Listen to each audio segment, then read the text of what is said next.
Hey friends, today we'll be reading How Full is Your Bucket for Kids by Tom Rath and Mary Reckmeyer.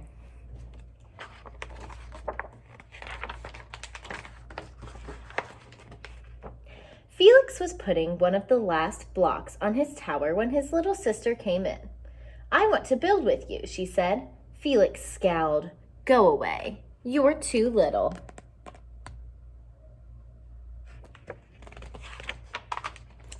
"I'm big."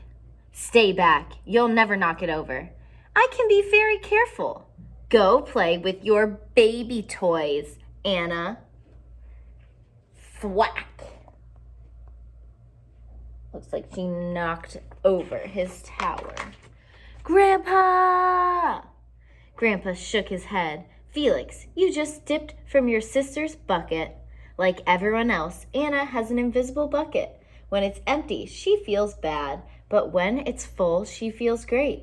Didn't you ever notice your own bucket?" Invisible bucket? Sometimes Felix couldn't quite tell when his grandfather was joking.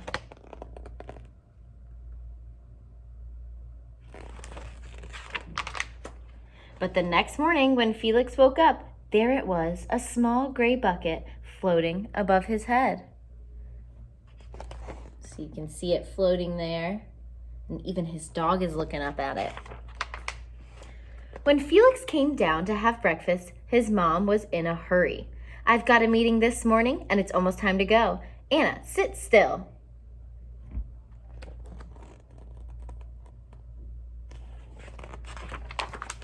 Felix slipped, and choco wheats scattered across the floor. "Felix," yelled his mom, "you should have used the stool to reach that." Felix could feel his bucket tip, and big, invisible drips spilled out. Drip, drip. "Ha ha!" Anna laughed as she crunched the cereal with her shoe. Drip. "Get the broom and clean that up before you miss the bus," scolded Mom. With the school bus honking, Felix quickly swept up the choco wheats and grabbed the last blueberry muffin. But before he could even take one bite,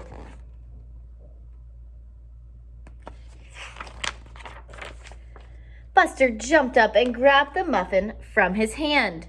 Drip. "Hey, look at Felix's new backpack. My baby brother has one just like it." Drip. So every time something bad happens, it seems like he's losing water from his bucket. Drip. Psst, Felix, psst. So the kids are talking about him behind his back. "Watch out, shrimp," some guy yells in the hallway. Drip. It was still morning, and Felix's bucket was almost empty. Uh-oh. As he watched his classmates walk into the room, he secretly hoped they would trip and fall. That's what it feels like when you have an empty bucket.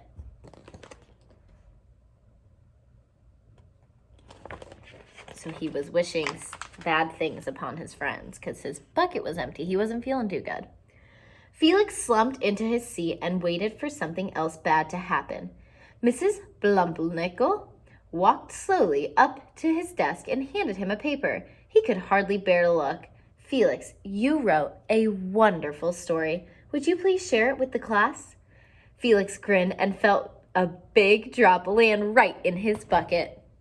Drop. Drop, drop, plop, plink, drop.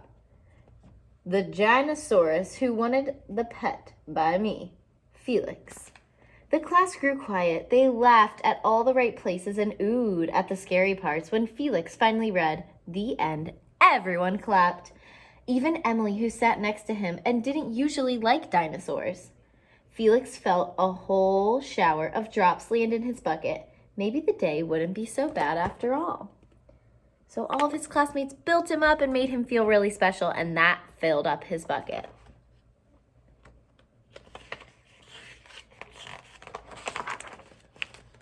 Team captains today are Veronica and Felix. Drop, drop. You also see a note that says, "I love you," from Mom. That added another drop. "Nice cow." It's a dog. "Well, nice colors there, Felix." "Cool laser ant backpack, Felix."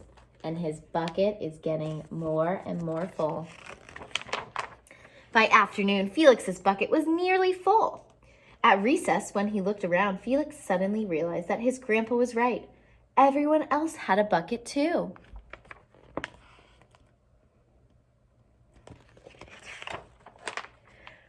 "Let me help you," Felix said. Drop, drop, drop. So it made him feel good and it made the person he was helping feel good, and they both got drops of their bucket. "Here's your baseball. Catch." "Thanks, dude." Drop, drop. Both people getting their buckets filled. "Hi, I'm Felix. First day?" "Yes, I'm Amir." Drop, drop. Making other people feel special makes you feel special too. It makes you feel good. The strange thing was that for every drop he helped put in someone else's bucket, he filled another drop in his own. When Felix burst in the door after school, he shouted, "You were right, Grandpa. I do have a bucket, and I understand how it works." Then he saw Anna's torn doll. "Bad dog," he almost scolded. But then he thought, dogs might have invisible buckets too. "Your doll will be okay, Anna," said Felix. "Mom will fix her." Wah! "Until then, do you want to help me build the tallest building in the world with my blocks?" So he's going to help his sister now. And so they did. This was How Full Is Your Bucket for Kids by Tom Rath and Mary Reckmeyer.